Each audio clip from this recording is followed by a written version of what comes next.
جادو کرنا جو ہے ہمارے دین میں حرام ہے اور اس کو کفر بھی کہا گیا ہے۔ اہل کتاب جو تھے وہ اللہ کی کتاب چھوڑ کر جادو کے پیچھے پڑ گئے تھے، وہ جادو اور شیطان پر ایمان رکھتے تھے۔ بہرحال جادو کرنا جو ہے اس کے بارے میں حدیث میں آتا ہے کہ 7 گناہ جو ہیں وہ ہلاک کرنے والے ہیں، اور ان میں سے ایک جادو سیکھنا۔ نبی صلی اللہ علیہ وسلم نے فرمایا تباہ کرنے والی چیزوں سے بچو، اللہ کے ساتھ شرک کرنے اور جادو کرنے کرانے سے۔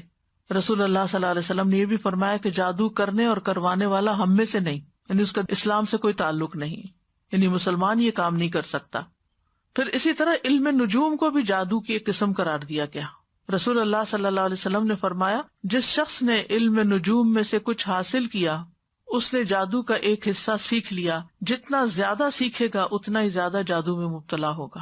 تو اس سے یہ پتا چلتا ہے کہ اس میں ستاروں سے بھی کچھ مدد لی جاتی ہے، کچھ حساب کتاب رکھا جاتا ہے۔ رسول اللہ صلی اللہ علیہ وسلم نے فرمایا عادی شرابی، یعنی جو مرتے دم تک شراب نہ چھوڑے، جادو پر ایمان رکھنے والا، یعنی کرنے کرانے والا یا سیکھنے والا یا سکھانے والا، اور قطع رحمی کرنے والا جنت میں داخل نہ ہوگا۔ ہاں اگر لا الہ الا اللہ پڑھتا تو ہو سکتا ہے کہ پھر سزا بھگت کے جائے، اللہ رحم کر دے۔ اسلام میں جادو کرنے والی کی سزا کیا ہے کہ اس کو قتل کر دیا جائے، چھوڑا نہ جائے، تاکہ اس مرض کا خاتمہ کیا جائے، کیونکہ اگر وہ زندہ رات ہو سکتا خود نہ کرے، کسی اور کو سکھا دے۔ اور جب لوگوں کو پتا چلتا ہے نا کہ اس کا جادو چلتا ہے یا یہ جادو کرنے کا لوگ نہیں اس کو چھوڑتے، اور پھر وہ واپس پلٹ آتا ہے اسی چیز پر۔ بجالہ کہتے ہیں کہ ہمارے پاس حضرت عمر کا خط ان کی وفات سے 1 سال پہلے آیا، اس میں لکھا تھا ہر جادوگر کو قتل کر دو۔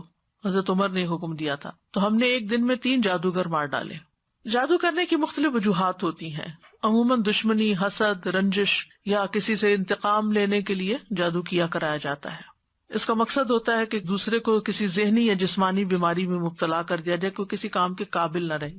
یا اگر کچھ لوگ مل کے کوئی بزنس کر رہے ہیں اور وہ بزنس بہت فلرش کر رہا ہے تو دوسروں کو حسد ہو جاتا ہے کہ ان کو توڑو، آپس میں ان کے درمیان پھوٹ ڈالو تاکہ یہ الگ الگ ہو جائیں گے تو یہ کام کاروبار بھی بیٹھ جائے گا۔ اسی طرح میاں بیوی میں تفریق ڈالنا، والدین اور اولاد کے بیچ میں لڑائیاں ڈلوانا، پڑوسیوں میں فساد، دوستوں میں جدائی، بہن بھائیوں کے بیچ میں نفرت، رشتوں، اولاد یا کاروبار میں رکاوٹ یا بندش ڈالنا، یہ عام طور پر جادو کے مقاصد ہوتے ہیں۔ پھر جادو کی کئی اقسام ہیں۔ کچھ جادو انسان کو مار ڈالتے ہیں، یعنی ایسی بیماری لگ جاتی ہے انسان کو کہ وہ سروائیو بھی نہیں کر سکتا۔ کچھ صرف بیمار کر دیتے ہیں۔ کچھ جادو انسان کی عقل کو ختم کر دیتے ہیں۔ کچھ جادو انسان کے جسم کے کچھ حصوں کو بے حس بے حرکت کر دیتے ہیں۔ کچھ جادو ایسے ہیں کہ جو انسان کے حواس میں تبدیلی پیدا کر دیتے ہیں، یعنی چیز کچھ ہوتی ہے اس کو کچھ اور ہی نظر آ رہی ہوتی ہے۔ متحرک چیز کو ساکن دیکھتا ہے، ساکن کو متحرک دیکھتا ہے۔ کچھ جادو محبت کھینچ لاتے ہیں، کچھ جادو نفرت کی وجہ بنتے ہیں۔ تو بہرحال یہ سارے جو جادو کی اقسام ہیں ان کے نام بھی ہیں، جیسے سحر تفریق، سحر محبت، سحر تخیل، سحر جنون، سحر خمول جس میں صرف کاہلی سستی ہوتی ہے، سحر حواتف جس میں متاثر شخص چیختا پکارتا ہے، چیخے مارتا ہے، سحر امراض مختلف بیماریاں جیسے مرگی وغیرہ ہوتی ہے، سحر استحاضہ یعنی خواتین کو پیریڈز ختم ہی نہیں ہوتے۔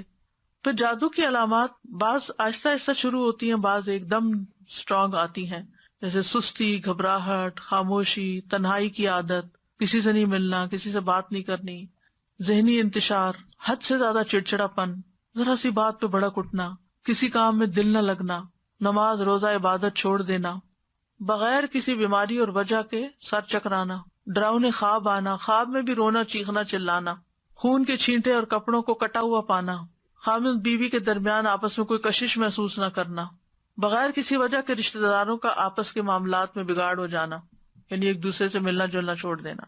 تو یہ اس کی ظاہری علامات ہوتی ہیں۔ اب یہ ہے کہ اس شر سے بچنے کے لیے کیا کرنا چاہیے، کیونکہ جن اور انسان دونوں ہی انسان کے دشمن ہو سکتے ہیں۔ سب سے پہلی بات یہ ہے کہ انسان اللہ کے ساتھ اپنا تعلق مضبوط کرے، اللہ پر بھروسہ کرے، اور دل میں یہ خیال نہ لائے اور یہ وہم نہ لائے کہ مجھے پر کوئی جادو کر دے گا، بلکہ اللہ پہ توکل کرے، اللہ کی پناہ لے۔ حدیث میں آتا ہے کہ اللہ تعالیٰ فرماتا ہے میرا بندہ اگر مجھ سے مانگتا ہے تو میں اسے دیتا ہوں جو محبوب بندہ ہوتا ہے، اگر وہ کسی سے میری پناہ مانگتا ہے تو میں اس کو پناہ دے دیتا ہوں۔ پھر اللہ تعالیٰ کے احکامات کی حفاظت، حدیث میں آتا ہے احفظ اللہ یحفظک، تم اللہ کے احکام کی حفاظت کرو، اللہ تمہاری حفاظت کرے گا۔ نمازوں کی حفاظت، یعنی جو نمازوں کی حفاظت کرتا ہے وہ اللہ کے ذمے میں ہوتا ہے، اللہ کی حفاظت میں ہوتا ہے۔ خصوصاً نماز فجر کی حفاظت. اسی طرح اشراق کا پڑھنا. رسول اللہ صلی اللہ علیہ وسلم نے فرمایا، اللہ عز و جل فرماتا ہے، اے ابن آدم تو دن کے پہلے حصے میں میرے لیے 4 رکعتیں پڑھ لیا کر، میں اس دن کے آخری حصے تک تیری کفایت کروں گا. پھر طہارت کا خیال رکھنا. یاد رکھیے یہ جنات اور یہ شر اور شیاطین اور یہ جادو کے اثرات ان لوگوں پر زیادہ ہوتے ہیں جو پاک صاف نہیں رہتے، اپنے ڈرٹی بالوں کو صاف نہیں کرتے، اپنے استنجا کا صحیح اہتمام نہیں کرتے، یا نہاتے نہیں ہیں، یا صاف کپڑے نہیں پہنتے، یا اندھیرے میں رہنا پسند کرتے ہیں، یا سیاہ رنگ ان کو بہت پسند ہوتا ہے کیونکہ سیاہ رنگ کے اوپر شیاطین زیادہ آسانی سے کام کر لیتے ہیں. پہلے بھی حدیث میں نے آپ کو سنائی تھی کہ جب انسان سو کر اٹھے تو اپنے ناک کو خوب جھاڑے، کیونکہ شیطان جو ہے ناک کے بانسے پر رات گزارتے ہیں. تو صبح شام کے اذکار کی پابندی کریں. سونے جاگنے کے اذکار کی پابندی وہ بھی حفاظت کے لیے بہت ضروری ہے. بیت الخلاء میں جاتے ہوئے دعا پڑھیں. ہر کام سے پہلے بسم اللہ پڑھیں، کیونکہ جس کام میں بسم اللہ ہو جاتی ہے تو شیطان وہاں سے نکلتا جاتا ہے، وہ اس میں داخل نہیں ہو سکتا، شامل نہیں ہو سکتا. جیسے انسان اپنے گھر میں داخل ہوتا ہے تو بسم اللہ پڑھ کے دروازہ کھولے، کھانا کھانے لگتا ہے تو بسم اللہ پڑھ کر کھائے، اور اسی طرح لائٹ آف کر رہا ہے، لائٹ آن کر رہا ہے، کوئی چیز اٹھا رہا ہے، رکھ رہا ہے، تو بسم اللہ کو تکیہ کلام بنا لینا چاہیے ایک طرح سے لباس اتارتے وقت. اور پھر اسی طرح دائیں ہاتھ سے کھانا اور پینا چاہیے، کیونکہ شیطان بائیں ہاتھ سے کھاتا ہے. تو اگر بائیں ہاتھ سے آپ کھاتے ہیں تو شیطان بیچ میں شریک ہو جاتا ہے اور اس کو اپنا عمل کرنے کا موقع مل جاتا ہے. پھر مغرب کے وقت بچوں کو خاص طور پہ گھر سے باہر نہیں نکالنا چاہیے، کیونکہ مغرب کے قریب شیطان جنات جو ہیں وہ زمین پر پھیل جاتے ہیں اور اچکتے پھرتے ہیں. اب اس کا علاج کیسے کرنا چاہیے؟ سب سے پہلے یہ ہے کہ انسان قرآن سے علاج کرے. قرآن شفا ہے، نافع علاج ہے. قل هو للذین آمنوا ھدی وشفاء، کہہ دیجئے یہ ان لوگوں کے لیے جو ایمان لائے ہدایت اور شفا ہے. وَنُنَزِّلُ مِنَ الْقُرْآنِ مَا هُوَ شِفَاءٌ وَرَحْمَةٌ لِّلْمُؤْمِنِينَ وَلَا يَزِيدُ الظَّالِمِينَ إِلَّا خَسَارًا. ہم قرآن میں جو کچھ نازل کرتے ہیں وہ مومنوں کے لیے تو شفا اور رحمت ہے، مگر ظالموں کے خسارے میں ہی اضافہ ہوتا ہے.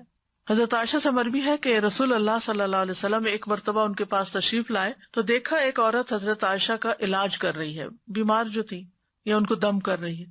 تو آپ نے فرمایا کتاب اللہ کے ساتھ اس کا علاج کرو. آپ کو معلوم ہے کہ اس زمانے میں مدینہ میں کوئی حکیم، کوئی ڈاکٹر کچھ بھی نہیں تھا، وہ لوگ عام طور پہ بیمار نہیں ہوتے تھے. تو ایک حکیم کو پتا چلا کہ اس علاقے میں کوئی حکیم نہیں، تو وہ آ گیا کہ میں یہاں رہ کر لوگوں کا علاج کروں گا. 6 مہینے گزر گئے، اس کے پاس کوئی بھی نہیں آیا، کہ کوئی بیمار نہیں پڑا. تو آخر اس نے راز پوچھا کہ کیا وجہ ہے. اس نے کہا کہ اس وقت تک ہم نہیں کھاتے جب تک بھوک نہیں لگتی، اور جب بھی بھوک باقی ہوتی ہے تو کھانا چھوڑ دیتے ہیں. بہرحال اگر چھوٹی موٹی کوئی تکلیف ہوتی بھی تھی تو دم وغیرہ کر لیتے تھے لوگ، قرآن پڑھ لیتے تھے، مسنون دعائیں ہیں وہ پڑھ لیا کرتے تھے، علاج ہو جاتا تھا. تو آپ صلی اللہ علیہ وسلم نے فرمایا کہ کتاب اللہ کے ساتھ اس کا علاج کرو، یعنی قرآن میں سے پڑھ کر اس پہ دم کرو. اسی طرح کچھ غذائیں ایسی ہیں کہ جو علاج ہیں، جیسے کلونجی. آپ نے فرمایا کلونجی کے دانوں میں موت کے علاوہ ہر بیماری کا علاج ہے، یعنی اس تیل پر دم کر کے انسان مریض کے متاثرہ حصے جو ہیں ان پر لگا سکتا ہے، مساج کر سکتا ہے. اور کلونجی کے دانوں پہ دم کر کے وہ پھر مریض کو کھلانا بھی چاہیے. اسی طرح شہد، یعنی صبح و شام 1 چمچ شہد جو ہے اگر انسان کھائے نہار منہ، اور پھر اس کے بعد کچھ نہ کھائے کم از کم آدھا گھنٹہ، تو اس سے بھی جسم کے اندر سے زہریلے مادے نکلتے ہیں. قرآن میں آتا ہے یخرج من بطونها شراب مختلف الوانہ فیہ شفاء للناس. یہ اللہ تعالیٰ کا حکم ہے کہ شہد میں شفا ہے، خالص ہونا چاہیے. ٹھیک ہے، آپ صلی اللہ علیہ وسلم نے فرمایا شفا 3 چیزوں میں، پچھنا لگوانے میں، شہد پینے میں، اور آگ سے داغنے میں. اور میں اپنی امت کو آگ سے داغنے سے منع کرتا ہوں. تو اب شہد چاہے را پی لیں یا اس کو پانی میں ملا کے پی لیں، تو اس پہ بھی آپ دم کر کے رکھ سکتے ہیں اور اس کو بھی استعمال کر سکتے ہیں.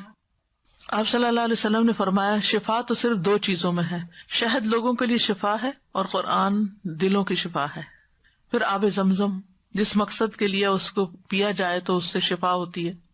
اگر آپ کے پاس تھوڑا سا بھی آب زمزم ہو، کوئی حج سے آنے والا یا عمرے سے آنے والا آپ کے لیے لائے، تو آپ اس کو ضروری نہیں کہ ایک مرتبہ سارا پی جائیں، آپ اس کو دوسرے پانی میں تھوڑا تھوڑا ملا لیں، وہ پورے پانی کا مزاج بدل جائے گا. حدیث میں آتا ہے کہ انہا مبارکتن انہا طعام طعم، کہ وہ بابرکت ہے اور کھانے والے کا کھانا بھی ہے. اور حدیث میں بھی آتا ہے کہ زمزم کا پانی اس مقصد کے لیے جس کے لیے وہ پیا جائے. اور اگر آپ وہاں جائیں اللہ کے گھر تو زمزم سے نہائیں. نیچے وہ جگہ بنی ہوتی تھی پہلے، آپ کو نہیں معلوم، تو لوگ اپنے اوپر بھی بہاتے تھے. پیچھے کا صفا مروہ کی طرف سے جائے نا باہر نکل کے، تو وہاں ٹیپس لگی ہوئی ہیں جہاں ڈائریکٹ زمزم آ رہا ہوتا ہے. بوٹل بھر کے لے آئے اور اپنے اوپر تھوڑا تھوڑا تھوڑا کر کے سارا بہا لیں. اس کو دم کر کے بھی نہا سکتے ہیں، اس سے بھی بیماری جاتی ہے، اور صبح شام اس کو پیا جائے. پھر اسی طرح دم کیا ہوا پانی جو ہے ناک میں ڈالنا اور جھاڑنا، یعنی ڈال کے اس کو جھاڑا جائے، کیونکہ یہ جگہ شیاطین کے بیٹھنے کی ہو جاتی ہیں. زیتون کا تیل استعمال کرنا، نبی صلی اللہ علیہ وسلم نے فرمایا زیتون کھاؤ اور اس کو لگاؤ، بے شک یہ مبارک درخت ہے. اچھا تو یہ ہے کہ شہد، زیتون کا تیل اور کلونجی کا تیل یا کلونجی کے دانے، ان کو انسان مکس کر کے رکھ لے اور اس میں سے ½ ٹی اسپون یا 1 ٹی اسپون صبح شام لے سکتا ہے یا ایک ٹائم لے سکتا ہے، کیونکہ ہر ایک کو ایک ڈوز نہیں چلتی. تو جو ان چیزوں کے ماہر ہوتے ہیں طب نبی کے، ان سے پوچھا جا سکتا، مشورہ کیا جا سکتا. یعنی یہ امیونٹی بڑھانے والی چیزیں، آپ اس میں سے پہلے تھوڑا لیں، آپ کو پچ گیا ہے پھر تھوڑا سا اور انکریز کر دیں، پھر تھوڑا سا اور کر دیں، پھر دیکھیں کہاں تک لمٹ ہے آپ کی. اس سے بھی انسان کے جسم کی بہت سی دردیں اور تکلیفیں جو ہیں وہ دور ہوتی ہیں. زیتون کا تیل صبح کے وقت پینا جو ہے یہ بھی بہت فائدے کا ہے. اور اب تو یہ بات بہت سننے میں آتی ہے نا کہ صبح سب سے پہلی چیز جو ہے یا آپ کوکونٹ کا آئل لیں یا زیتون کا لیں یا کوئی بھی آئل لیں، کیونکہ وہ لیور کی کلینزنگ کرتا ہے. نبی صلی اللہ علیہ وسلم نے فرمایا زیتون کا تیل کھایا کرو. ڈائریکٹ بھی لے سکتے ہیں، اور اگر آپ کو مشکل ہے لینا تو آپ کسی چیز میں جیسے سیلیڈ وغیرہ میں ملا کے بھی کھا سکتے ہیں. فرمایا زیتون کا تیل کھایا کرو اور اس سے تیل لگایا کرو، وَالدَّهِنُ بِهِ، یعنی مساج وغیرہ کیا کرو، کیونکہ وہ بابرکت درخت ہے. تو جسم پر زیتون اور کلونجی کا تیل الگ الگ وقت پہ ملا جا سکتا ہے، دونوں کو مکس کر کے بھی ملا جا سکتا ہے. پھر اسی طرح تلبینہ کھانا، فرمایا تذهب ببعض الحزن، یہ کچھ غم بھی دور کر دیتا ہے. اجوا کھانا، 7 اجوا کھجوریں صبح کے وقت اگر کوئی کھائے تو اس سے بھی علاج ہوتا ہے. جس نے یہ کھجوریں کھا لی، نبی صلی اللہ علیہ وسلم نے فرمایا اسے زہر اور جادو کوئی نقصان نہیں دے گا. چونکہ اجوا ایک مہنگی کھجور ہے، تو اگر نہ میسر ہو تو کوئی بھی کھجور شفا کی نیت سے کھائی جا سکتی ہے. پھر سنا مکی، اس کو سنوت بھی کہتے ہیں. صبح شام اس کا ایک چھوٹا چمچہ کھانا، جیسے حدیث میں آتا ہے سنا مکی اور سنوت کو لازم پکڑو، کیونکہ اس میں ہر بیماری کا علاج ہے سوائے سام کے. پوچھا گیا سام کیا تو آپ نے فرمایا موت. اچھا، سنا مکی جو ہے یہ پیٹ صاف کرتی ہے، تو پھر ظاہر اگر زہریلے مادے آنتوں میں ہے، یہ کچھ ایسی چیزیں ہیں تو اس سے انسان کو نجات ہوتی ہے. پھر ہجامہ، آپ نے فرمایا اگر تمہاری دواؤں میں کسی میں بھلائی ہے تو پچنا لگوانے میں یا شہد پینے اور آگ سے داغنے میں، اگر وہ مرض کے مطابق ہو، اور میں آگ سے داغنے کو پسند نہیں کرتا. یاد رکھیے غیر شرعی طریقہ علاج سے ممانعت اختیار کرنی چاہیے، کہ انسان ایسے جادوگروں کے پاس جائے جو اس کو ایسی چیزیں کرنے کو کہے جو درست نہیں ہے. نشوبدہ بازو سے علاج نہیں کروانا چاہیے، اور حرام میں شفا نہیں ہے. اگر کوئی کہے کہ شراب لے آؤ، میں اس کے اوپر کچھ منتر پڑھ دیتا ہوں اور اس سے تم مت پیو تو ٹھیک ہو جاؤ گے، تو ایسی چیزیں نہیں کرنی چاہیے. پھر جادو کا علاج جادو سے نہیں کرنا چاہیے. یعنی کچھ لوگ جادوگروں کے پاس چلے جاتے ہیں اور وہ ان کے جادو کا توڑ کرتے ہیں جادو کے ذریعے. اور پھر غیر شرعی جھاڑ پھنکار جو ہے، جس کو نشرہ کہا جاتا ہے، فرمایا یہ شیطانی عمل ہے، کیونکہ اس میں جنات کی مدد طلب کی جاتی ہے، روحوں کو پکارا جاتا ہے. اسی کے بارے میں آپ نے فرمایا تھا کہ میری امت کے 70,000 لوگ بلا حساب جنت میں داخل ہوں گے. یہ وہ لوگ ہیں جو نہ جھاڑ پھونک کرواتے ہیں نہ پھال لیتے ہیں، بلکہ اپنے رب پر بھروسہ کرتے ہیں. تو یہ غیر شرعی جو نشرہ جو ہے یا غیر شرعی دم کے بارے میں ہے. جو شرعی دم ہے سورۃ فاتحہ پڑھ کر یا ویسے قرآن پڑھ کر کسی کے اوپر جھاڑنا پھونکنا، اس سے منع نہیں ہے. اور مثلا شیطان کو بگانے کا طریقہ آپ نے کیا بتایا، اعوذ باللہ السمیع العلیم من الشیطان الرجیم من ہمزہ ونفخہ ونفثہ پڑھ کر ستکارا جائے، پھونک ماری جائے جس میں تھوڑی لعاب بھی ہو، تو یہ بھی تو جھاڑ ہو گئے. خود نبی صلی اللہ علیہ وسلم جب بیمار تھے تو اپنے ہاتھوں پر معوذتین پڑھ کر پھونک مار کر سارے جسم کے اوپر اپنے ہاتھ پھیرتے تھے. جب کسی مریض کے پاس جاتے تو اس کے اوپر ہاتھ پھیر کر اس کے اوپر اللہ کا ذکر پڑھتے. یہی رقیہ ہوتا ہے، یہی دم ہوتا ہے. لیکن کاہنوں اور نجومیوں کے پاس نہیں جانا چاہیے اور تعویذ وغیرہ سے بچنا چاہیے. عبداللہ رضی اللہ عنہ کہتے ہیں میں نے رسول اللہ صلی اللہ علیہ وسلم کو یہ فرماتے ہوئے سنا کہ جھاڑ پھونک، تعویذ اور گنڈے سب شرک ہیں. جو صحیح والی جھاڑ پھونک ہے وہ منع نہیں ہے، جو نشرہ ہے اس کی بات ہو رہی ہے. کہتی ہیں میں نے کہا آپ یہ کیا کہہ رہے ہیں، اللہ کی قسم میری آنکھ بہتی تھی، میں فلاں یہودی کے پاس جاتی، وہ اس پہ دم کرتا، وہ ٹھیک ہو جاتی. تو عبداللہ بن مسعود نے فرمایا یہ شیطانی عمل ہے، شیطان اپنے ہاتھ سے اسے دھنساتا، جب تم اس پہ دم کراتی تو وہ باز آ جاتا. تمہارے لیے تو یہی کافی ہے کہ تم وہ دعا پڑھ لیا کرو جو رسول اللہ صلی اللہ علیہ وسلم پڑھتے تھے کہ اے لوگوں کے رب اس تکلیف کو دور فرما، مجھے شفا عطا فرما، تو ہی شفا دینے والا ہے، تیرے علاوہ کسی کی شفا کچھ نہیں، ایسی شفا عطا فرما جو بیماری کا نام و نشان نہ چھوڑے. اذهب البأس رب الناس واشف انت الشافی لا شفاء الا شفاؤک اشف شفاء لا یغادر سقما۔ پھر اسی طرح جادو سے حفاظت کے لیے اور جادو کے علاج کے لیے سورۃ الفاتحہ جو ہے یہ بہت فائدے کی ہے۔ اور اس کی دلیل کیا ہے؟ ابو سعید خدری کہتے ہیں کہ نبی صلی اللہ علیہ وسلم کے چند صحابہ عرب کے قبیلوں میں سے ایک قبیلے کے پاس سے گزرے تو قبیلہ والوں نے ان کی ضیافت نہیں کی۔ کچھ دیر بعد اس قبیلے کے سردار کو بچھو نے کاٹ لیا۔ قبیلے والوں نے کہا کہ آپ لوگوں کے پاس کوئی دوائی یا کوئی دم کرنے والا ہے؟ تو صحابہ نے کہا کہ تم نے ہماری ضیافت نہیں کی، اب ہم اس وقت تک دم نہیں کریں گے جب تک تم ہمارے لیے اس کی مزدوری مقرر نہ کرو۔ یہیں سے راقی حضرات جو ہے وہ اس کی دلیل لیتے ہیں کہ راقی جو ہے وہ اجرت لے سکتا ہے۔ چنانچہ ان لوگوں نے چند بکریاں دینی منظور کر لی۔ پھر ابو سعید خدری سورۃ الفاتحہ پڑھنے لگے اور اپنا لعاب بھی اس جگہ پر ڈالنے لگے۔ اس سے وہ شخص اسی وقت ٹھیک ہو گیا، تندرست ہو گیا۔ چنانچہ قبیلے والے بکریاں لے کر آئے، لیکن صحابہ نے کہا جب تک ہم نبی صلی اللہ علیہ وسلم سے پوچھ نہ لیں ہم بکریاں نہیں لے سکتے۔ جب آپ سے پوچھا گیا تو آپ مسکرائے اور فرمایا تمہیں کیسے معلوم ہو گیا تھا کہ سورۃ فاتحہ سے دم بھی کیا جا سکتا ہے؟ ان بکریوں کو لے لو اور اس میں میرا حصہ بھی رکھو، یعنی خوش مزاجی سے آپ نے فرمایا۔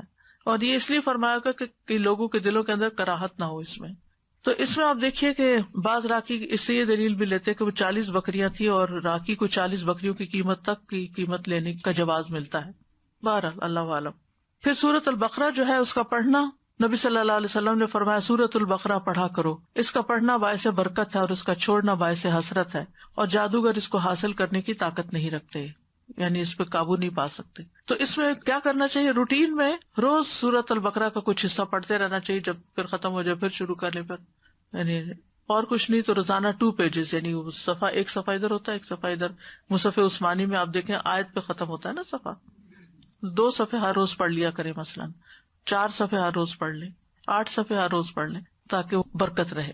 لگانا اور بات ہوتا ہے اور خود پڑھنا اور بات ہوتی ہے، کیونکہ اس میں تو صرف ہمارے کان سن رہے ہوتے ہیں، لیکن جب ہم خود پڑھتے ہیں تو ہمارا دل دماغ سب کچھ پھر حاضر ہوتا ہے اس میں۔ لیکن سورۃ البقرہ کی کچھ آیات جادو کے توڑ کے لیے بڑی مؤثر ہیں۔ اس میں الف لام میم سے لے کر المفلحون تک، اس کے بعد واتبعوا ما تتلو الشیاطین علی ملک سلیمان، آیت نمبر 102 سورۃ البقرہ کی، پھر آیت نمبر 163 اور 164 وَإِلَٰهُكُمْ إِلَٰهٌ وَاحِدٌ لَا إِلَٰهَ إِلَّا هُوَ الرَّحْمَٰنُ الرَّحِيمُ، پھر آیت الکرسی، پھر آمن الرسول۔ تو آپ دیکھیں زیادہ تر رکیہ تو یہی آ گیا۔ رسول اللہ صلی اللہ علیہ وسلم نے فرمایا اللہ تعالیٰ نے زمین و آسمان کی تخلیق سے 2000 سال قبل کتاب لکھی تھی، اس میں سے 2 آیتیں نازل کر کے ان سے سورۃ البقرہ کا اختتام کیا گیا، لہٰذا جس گھر میں 3 راتوں تک سورۃ بقرہ کی آخری 2 آیتیں پڑھی جائیں گی شیطان اس کے قریب نہیں آئے گا، یعنی پھر وہ جادو وغیرہ کا اثر نہیں ہوگا انشاءاللہ۔ دیگر قرآنی آیات بھی ہیں جیسے سورۃ آل عمران کی آیت نمبر 18 اور 19، شہد اللہ انہ لا الہ الا ہو، اس میں بھی توحید کی بات ہے۔ پھر سورۃ الاعراف آیت 54 سے 56 تک، ان ربکم اللہ الذی خلق السماوات والارض فی 6 ایام، اور آیت 56 ہے وَلَا تُفْسِدُوا فِي الْأَرْضِ بَعْدَ إِصْلَاحِهَا۔ پھر سورۃ الاعراف کی آیت نمبر 117 سے لے کر 122 تک، وَأَوْحَيْنَا إِلَىٰ مُوسَىٰ أَنْ أَلْقِ عَصَاكَ فَإِذَا هِيَ تَلْقَفُ مَا يَأْفِكُونَ، جو آج لیکچر کے شروع میں آیات آپ نے سنی، 117 سے 122 تک۔ پھر سورۃ یونس آیت 81 سے 82، فَلَمَّا أَلْقَوْا قَالَ مُوسَىٰ مَا جِئْتُم بِهِ السِّحْرُ إِنَّ اللَّهَ سَيُبْطِلُهُ إِنَّ اللَّهَ لَا يُصْلِحُ عَمَلَ الْمُفْسِدِينَ وَيُحِقُّ اللَّهُ الْحَقَّ بِكَلِمَاتِهِ وَلَوْ كَرِهَ الْمُجْرِمُونَ۔ پھر سورۃ طٰہٰ کی آیت وَأَلْقِ مَا فِي يَمِينِكَ تَلْقَفْ مَا صَنَعُوا إِنَّمَا صَنَعُوا كَيْدُ سَاحِرٍ وَلَا يُفْلِحُ السَّاحِرُ حَيْثُ أَتَىٰ۔ پھر سورۃ المؤمنون کی آیت ہے أَفَحَسِبْتُمْ أَنَّمَا خَلَقْنَاكُمْ عَبَثًا وَأَنَّكُمْ إِلَيْنَا لَا تُرْجَعُونَ فَتَعَالَى اللَّهُ الْمَلِكُ الْحَقُّ لَا إِلَٰهَ إِلَّا هُوَ رَبُّ الْعَرْشِ الْكَرِيمِ۔ یہ آگے بھی ہے انت خیر الراحمین تک۔ المؤمنون کی آیت نمبر 115 سے لے کر 118 تک، 115 سے 118 یہ سورۃ المؤمنون، اور سورۃ طٰہٰ کی آیت نمبر ہے 69 اور یونس کی ہے 81 اور 82۔ پھر سورۃ صافات پہلی 10 آیتیں، پھر سورۃ الاحقاف 29 سے 33 تک، پھر سورۃ الرحمن 33 سے 36 تک، پھر سورۃ الحشر 21 سے 24 تک، یعنی آخری آیتیں جو ہے نا لو انزلنا ھذا القرآن علی جبل۔ پھر اس کے بعد سورۃ التغابن آیت 14 سے 16 تک، پھر ہے سورۃ الجن آیت نمبر 1 سے 9 تک، پھر معوذات قل هو اللہ احد، قل اعوذ برب الفلق، قل اعوذ برب الناس، پھر کچھ مسنون دعائیں بھی ہیں۔ شہد کے بارے میں پوچھنا چاہ رہی تھی کہ اب آج کل تو جیسے شہد کی مکھیوں کو بھی وہ اس طرح سے نہیں ہوتا کہ شہد مکھی جا کے پھول سے جا کر لے، وہ رکھ دیتے ہیں کنسنٹریٹڈ سیرپ جس سے پھر وہ شہد بناتی ہیں، تو کیا وہ بھی اس میں آئے گا؟ اگر بالکل نہ ملے اصلی شہد تو پھر وہ بھی لے سکتے ہیں، کیونکہ بہرحال شہد کی مکھی اسے پروسیس کرتی ہے اس شوگر کو، تو اس کی کیفیت بدل جاتی ہے۔ آپ نے کہا تھا کہ یہ جب جادو کرتے ہیں نا تو یہ روحوں کو بھی بلاتے ہیں، رائٹ؟ جن وغیرہ جو ہوتے ہیں، ناٹ انسانوں کی مری ہوئی روح ہیں، وہ نہیں۔ سازا ایک سوال پوچھنا تھا کہ اگر کسی کے اوپر جیسے جادو کا اثر ہو لیکن اس کو نہیں اندازہ کہ اس کے اوپر اثر ہے، اس کو اس کے اثرات محسوس ہو رہے ہیں، کوئی بیماری میں مبتلا ہو گیا، کسی پریشانی میں، اب وہ اس پریشانی کو دور کرنے کے لیے ذکر اذکار، نماز، روزہ جو بھی اپنے طور سے کر رہا ہے، تو کیا ضروری ہے کہ وہ علاج کا سوچ کے ہی جادو کا علاج کیا جائے، یا وہ اپنے جو نارمل اپنے یعنی ذکر اذکار میں بھی اضافہ کر دیتا ہے تو اس سے بھی اس کا علاج توڑ ہو سکتا ہے؟ اس سے بھی توڑ ہو سکتا ہے، ضروری نہیں کہ وہ یہ سوچ کے کرے کہ مجھ پہ جادو ہوا ہوا تو میں جادو کا توڑ کر رہا ہوں۔ اگر ویسے بھی، کیونکہ کبھی کبھی ذہن نہیں جاتا آپ کا کہ کوئی جادو کا اثر ہوگا، بٹ آپ کو اثرات محسوس ہو رہے ہوتے ہیں اس کے۔ لیکن جب آپ وہ قرآن وغیرہ پڑھتے ہیں، جو بھی ایک میں ابھی انشاءاللہ اینڈ پہ بتانا چاہ رہی تھی، ابھی بتا دیتی ہوں اس جو کہ آپ نے پوچھ ہی لیا، کہ رقیہ بھی کئی قسم کا ہے۔ طویل رقیہ بھی ہے جو گھنٹہ بھر کا رقیہ ہے، اور مختصر بھی ہے جس میں وہ میں کارڈ لانا بھول گئی تھی، سبز رنگ کا کارڈ ہے، شفا کی آیات، اس کے آگے یہ دعائیں بھی ہیں جو ابھی میں بولنے والی ہوں، اور آیات بھی ہیں۔ آیات میں کیا سورۃ الفاتحہ ہے، البقرہ کا پہلا یعنی المفلحون تک ہے، پھر آیت الکرسی ہے، آمن الرسول ہے، معوذات ہے، قل هو اللہ، اور وہ یہ بھی اتنا مؤثر ہے کہ اگر آپ کو کوئی شک ہے اس طرح کا، یا کوئی دوائی وغیرہ اثر نہیں کر رہی، یا آپ تھکے تھکے محسوس کرتے ہیں، تو آپ اپنے ہی ہاتھ پر پڑھ کے سورۃ فاتحہ اس طرح کر کے اپنے پورے جسم پر پھیر کے اپنے آپ کو جھاڑیں، پھر اس کے بعد سورۃ البقرہ کا پہلا رکوع پڑھ کے پھر جھاڑیں، پھر اسی طرح یعنی ہر جو آیت ہے سورۃ البقرہ ہی کے، اور پھر معوذات ہر دفعہ پڑھ پڑھ کے جھاڑیں۔ آپ یقین کریں اگر آپ نے کیا نا تو آپ پہلے سے لازم بہتر محسوس کریں گے۔ ایک دفعہ آپ کا اپنا ہاتھ ہی پھر گیا نا تو اسے ایک تو جسم کی سرکولیشن بھی ہو جاتی، دوسرا جب آپ اس کو جھاڑتے ہیں اس طرح کر کے تو آپ کو یوں لگتا ہے جس سے آپ سے کوئی چیز، کوئی نیگیٹو انرجی گئی ہے، اور آپ کو بہت اچھا فیل ہوتا ہے۔ یہ تو کبھی کبھار ایسا کر ہی لینا چاہیے، لیکن بعض اوقات یہ ہوتا ہے کہ آپ کی اتنی اسپرٹس لو ہیں کہ کچھ لوگ پڑھ ہی نہیں سکتے، یا کچھ لوگ پڑھتے ہیں بس وہ بے یقینی کے ساتھ پڑھتے ہیں، آدھا دل سے پڑھا آدھا نہیں پڑھا۔ تو آپ دیکھیں جب ہم بیمار بھی ہوتے ہیں نا تو سب سے پہلے کیا کرتے ہیں، ہم ٹوٹکے کرتے ہیں، گھر میں کرتے ہیں نا، چائے پی، لونگ والی چائے پی لو، ادرک والی چائے پی لو، ٹیبلٹ کھا لو، پین کلر لے لو، سوپ لے لو، یخنی پی لو، وغیرہ وغیرہ، یہ کام کرتے ہیں۔ اور جب نہیں کام چلتا پھر کیا کرتے ہیں، پھر ڈاکٹر کے پاس جاتے ہیں۔ تو بعض اوقات ڈاکٹر وہی چیز آپ کو بتا رہا ہوتا ہے جو آپ خود بھی کر رہے تھے۔ کس چیز کا فرق پڑتا ہے، پہلے آپ یقین سے نہیں کر رہے تھے، پہلے آپ بس تکے بازی کر رہے تھے نا کہ شاید اس سے ہو جائے، شاید، لیکن اب کیا نہیں، ڈاکٹر نے بتایا اب تو یہ فائدہ دے گا ہی مجھے، یعنی ایک اور طرح کی فیلنگ آتی ہے۔ اسی طرح ایک بات آپ کسی ایک عام انسان کے منہ سے سنتے ہیں تو آپ پر اثر نہیں ہوتا، وہی بات ایک اسکالر یقین کے ساتھ کہتا ہے تو آپ اس کو پکڑ لیتے ہیں، یعنی کہنے والے کے کہنے سے بھی بڑا فرق پڑتا ہے، ڈائریکشن مل جاتی ہے ایک۔ اور پھر یاد رکھیے اس میں انسان کی نفسیات انوالوڈ ہے، انسان کی سوچ کا بڑا عمل دخل ہے، انسان کی جو کیفیات ہیں ان کا بڑا عمل دخل ہے۔ آپ نے دیکھا ہوگا کہ کچھ لوگوں کے پاس آپ تھوڑی دیر بیٹھ جائیں تو آپ ایک فریش فیل کرنے لگتے ہیں۔ اب مثال کے طور پر جو سائیکیٹرسٹ ہوتے ہیں وہ باتیں ہی تو کرتے ہیں، تو آپ باتوں سے کیوں ٹھیک ہو جاتے ہیں؟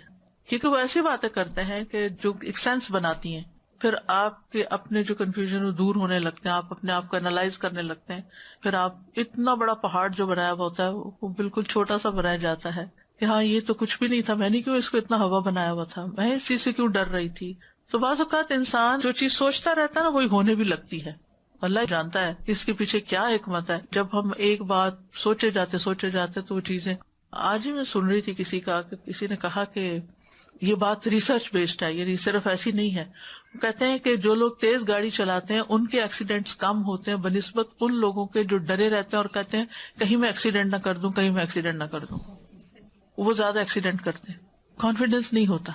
تو یہ جو یقین ہے نا یہ بڑی دولت ہے، جو کانفیڈینس ہے یہ بڑی دولت ہے کسی انسان پر آپ کا اعتماد ہو تو اس کی چھوٹی سی بات بھی آپ کو لگ جاتی ہے، اور اگر کسی پر نہیں تو وہ بڑی بڑی بات بھی آپ کو سمجھائے تو آپ کہتے ہیں بس یہ تو باتیں ہی کرتا ہے، اس کی کیا بات ہے، یقین نہیں آتا آپ کو اس پر۔ اب دیکھیے ہمارا دین تو بنیاد ہی ایمان پر ہے، اللہ پر ایمان لاؤ، رسول پر ایمان لاؤ، رسول پر ایمان لاتے ہیں تو ان کی ہر بات کو ہم سنت سمجھ کے، ثواب سمجھ کے، ریچول سمجھ کے کرنا شروع کر دیتے ہیں، اور بعد میں ہمیں پتا چلتا ہے اس کا تو یہ اور یہ فائدہ تھا، اور ہم پہلے سے ہی کر رہے ہوتے ہیں۔ اس علاج میں یہ بات ضرور ذہن میں رکھیے، یقین کی بات۔ تو چند مسنون دعائیں ہیں، میں یہ بتا دوں ایک دفعہ، اور یہ جو کارڈ میں آپ کو بتا رہی تھی آیات شفا کا، یہ ایکچولی میں نے خود بہت چیزیں دیکھ کے پھر اس نظریے کے ساتھ اس کو میں نے بنوایا تھا کہ دیکھنے میں بھی چھوٹا، اٹھانے میں بھی، بیگ میں بھی رکھ سکیں، اور مختصر ہو اور اوتھینٹک ہو۔ تو اس میں یہی جو میں اس وقت آپ کو بتا رہی ہوں وہی دعائیں ہیں، اگر آپ اپنی نماز کی جگہ پہ رکھ لیں، یا کہیں بھی جہاں آپ کی نظر پڑتی ہو، یا کوئی بیمار ہو اس پہ جا کے پڑھ کے اس پہ دم بھی کر سکتے ہیں، یا اس کو دے سکتے ہیں، وہ اپنے لیے خود بھی پڑھ سکتا ہے۔ اسی طرح یہ کتاب ہے جادو حقیقت اور علاج، اس میں کافی ڈیٹیل ہے، اگر انسان حقیقت معلوم کر لے تو پھر خوف زیادہ نہ ہو، اس سے نکل آئے، اور یہ یقین رکھے کہ میں ٹھیک ہو جاؤں گا۔ یعنی جب بیمار کو یہ ہوتا کہ میں نے ٹھیک کوئی نہیں ہونا، جیسے وہ ایک بوڑھے کو بخار ہو گیا تھا تو آپ نے اس کو جب سمجھایا تو اس نے کہا کہ نہیں یہ تو مجھے قبر میں اتار کے ہی چھوڑے گا، تو آپ نے کہا پھر ٹھیک ہے۔ تو سوچ سے بھی بہت تعلق ہوتا ہے چیزوں، پازیٹیو سوچیں ہمیشہ۔ ایک اور دعا، اعوذ بکلمات اللہ التامات التی لا یجاوزہن بر ولا فاجر من شر ما خلق وذرأ وبرأ ومن شر ما ينزل من السماء ومن شر ما يعرج فيها ومن شر ما ذرأ في الأرض ومن شر ما يخرج منها ومن شر فتن الليل والنهار ومن شر كل طارق إلا طارق يطرق بخير يا رحمن۔ میں اللہ کے کامل کلمات کے ساتھ پناہ پکڑتا ہوں جن سے آگے نہ تو کوئی نیک اور نہ ہی کوئی برا شخص بڑھ سکتا ہے، ہر اس چیز کے شر سے جس کو اس نے بنایا، پیدا کیا اور پھیلایا، ہر اس چیز کے شر سے جو آسمان سے اترتی ہے، اور اس چیز کے شر سے جو اس میں چڑھتی ہے، اور اس چیز کے شر سے جسے اس نے زمین میں پیدا کیا، اور اس چیز کے شر سے جو اس سے نکلتا ہے، اور رات اور دن کے فتنوں کے شر سے، اور رات کو آنے والے کے شر سے، سوائے اس کے جو خیر کے ساتھ آئے، اے رحم فرمانے والے۔ یہ جو ہے جبریل علیہ السلام کی سکھائی ہوئی دعا ہے، ٹھیک ہے۔ ابو تیاح کہتے ہیں ایک آدمی نے عبد الرحمن بن خنبش سے پوچھا کہ رسول اللہ صلی اللہ علیہ وسلم نے اس وقت کیا کیا جب ان کے پاس شیاطین آئے؟ انہوں نے کہا شیاطین مختلف وادیوں گھاٹیوں سے اتر کر آپ کے پاس آئے، اور ان میں سے ایک شیطان کے ساتھ آگ کا شعلہ تھا جس کا ارادہ یہ تھا کہ وہ رسول اللہ صلی اللہ علیہ وسلم کو جلا دے، یعنی اتنے ڈھیروں ڈھیر آ گئے، لیکن وہ مروب ہو گیا، خود ہی پیچھے ہٹنے لگا۔ اتنی دیر میں جبریل آپ کے پاس اور کہنے لگے محمد کہیے۔ آپ نے پوچھا کیا کہوں؟ انہوں نے کہا آپ کہیے یہ دعا، یہ پڑھیے، یعنی اگر ڈھیروں شیطان بھی آپ کے پیچھے لگ جائیں تو اس دعا سے بھاگ جائیں گے انشاءاللہ۔ اور اس میں پناہ لی گئی ہے اللہ کے سارے کلمات سے، سب کتابوں یعنی قرآن اور اس کے علاوہ بھی جو کچھ ہے، اور پھر ہر چیز کے شر سے، جو اوپر سے آئے، جو نیچے سے جائے، رات کا شر، دن کا، ہر قسم کا شر، اور ہر طرح کے فتنے اور ہر طرح کے حادثے جو رات کو آئیں یا دن کو آئیں۔ تو یہ دعا بہت فائدے کی ہے، صبح شام کی دعاؤں میں آپ شامل کر سکتے ہیں۔ اسی طرح ایک اور دعا بھی ہے، اعوذ بوجہ اللہ العظیم الذی لیس شیء اعظم منہ وبکلمات اللہ التامات التی لا یجاوزہن بر ولا فاجر وباسماء اللہ الحسنی کلہا ما علمت منہا وما لم اعلم من شر ما خلق وبرأ وذرأ۔ میں اللہ کے عظیم چہرے کی پناہ پکڑتا ہوں جس سے عظیم کوئی اور چیز نہیں، اور اس کے مکمل کلمات کے ساتھ پناہ لیتا ہوں جن سے آگے کوئی نیک یا بد بڑھ ہی نہیں سکتا، اور اس کے تمام اسماء حسنہ کے ساتھ پناہ لیتا ہوں جن کو میں جانتا ہوں، جن کو میں جانتا بھی نہیں ہوں۔ کس سے؟ ہر اس چیز کے شر سے جس کو اس نے بنایا، پیدا کیا اور پھیلا دیا۔ بات ہی ختم، کوئی چیز بچی نہیں۔ کعب الاحبار کہتے ہیں اگر میں یہ چند کلمات نہ پڑھتا تو یہودی مجھے گدھا بنا دیتے، یعنی یہ حضرت کعب الاحبار جو ایک یہودی عالم تھے وہ پڑھا کرتے تھے، کیونکہ یہود بہت زیادہ جادو میں پڑ گئے تھے، تو اس کا انہوں نے توڑ بتایا۔ پھر اعوذ بکلمات اللہ التامات من غضبہ وشر عبادہ ومن ھمزات الشیاطین وان یحضرون۔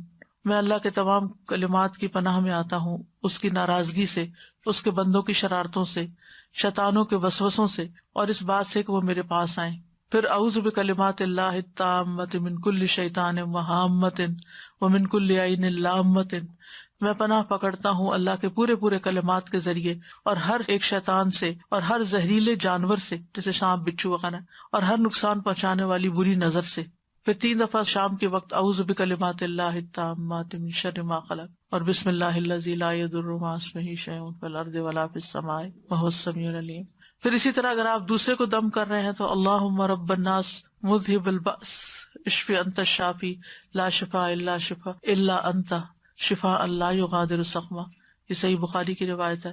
پھر اذہب البأس رب الناس انت الطبیب وانت الشافی، اے اللہ جو لوگوں کا رب ہے تکلیف دور کر دے، تو ہی طبیب، تو ہی شفا دینے والا ہے.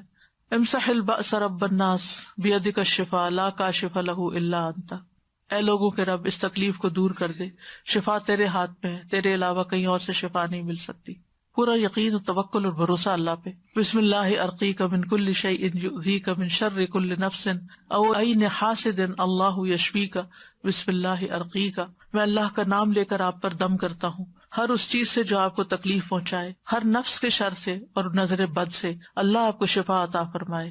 میں اللہ کا نام لے کر آپ پہ دم کرتا ہوں. بسم اللہ یبریک ومن کل داء یشفیک ومن شر حاسد اذا حسد وشر کل ذی عین، اللہ کے نام کے ساتھ وہ آپ کو صحت دے اور ہر بیماری سے شفا دے، اور حاسد کے شر سے جب وہ حسد کرے، اور ہر بری نظر والے کے شر سے محفوظ رکھے.